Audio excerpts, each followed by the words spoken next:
Kwa hiyo nichukue fursa hii kuwapongeza sana wana Singida, kumpongeza sana mbunge wa Singida kwa kuhakikisha kwamba anaomba wadau mbalimbali kuhakikisha tunakuwa na uwanja huu.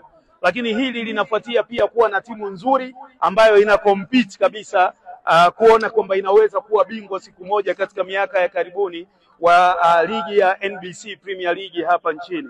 Mnafanya vizuri sana kwenye upande huo. Na hili la kujenga uwanja peke yake linaonyesha jinsi ambavyo uongozi wa timu hii uko serious.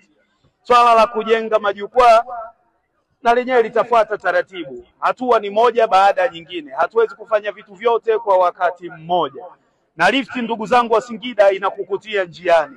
Hata kama unataka kuomba msaada wa kujengewa majukwaa, wadau mbalimbali wengine wawekeze, lakini wakiona kama umekuwa serious na umeanza na pitch kama hivi, inakuwa rahisi kuwaelewesha kwa nini wakuunge mkono kwenye kufanya hilo ambalo unakusudia kulifanya. Kwa hiyo niwapongeze sana wana Singida.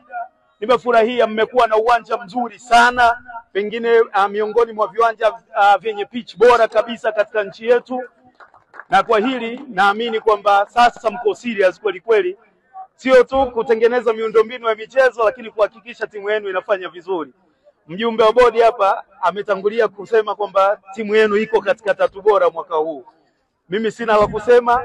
Kama waziri mwenye dhamana ya michezo, niko kwa ajili ya kushuhudia hilo, lakini niwatie moyo, tusiache tu klabu chache ndo zikawa zina nguvu na zina uwezo wa kupata matokeo kwenye nchi hii, bali na nyinyi Singida mnaweza kulifanya hii. Rafiki yangu mmoja Jumanecha ana msemo wake, kwani wao wameweza wana nini na sisi tushindwe tuna nini? Dataflow inakuletea uhuru wa kukamilisha chochote na internet ya uhakika. Kuwa hewani muda wote, popote ulipo, utakuwa na internet ya uhakika. Ni salama na huunganisha kwa haraka. Ina nguvu hata sehemu zenye msongamano. Pata data mtelezo yenye kasi kwa gharama nafuu. Wasiliana nasi. Tembelea tovuti yetu www.dataflow.co.tz.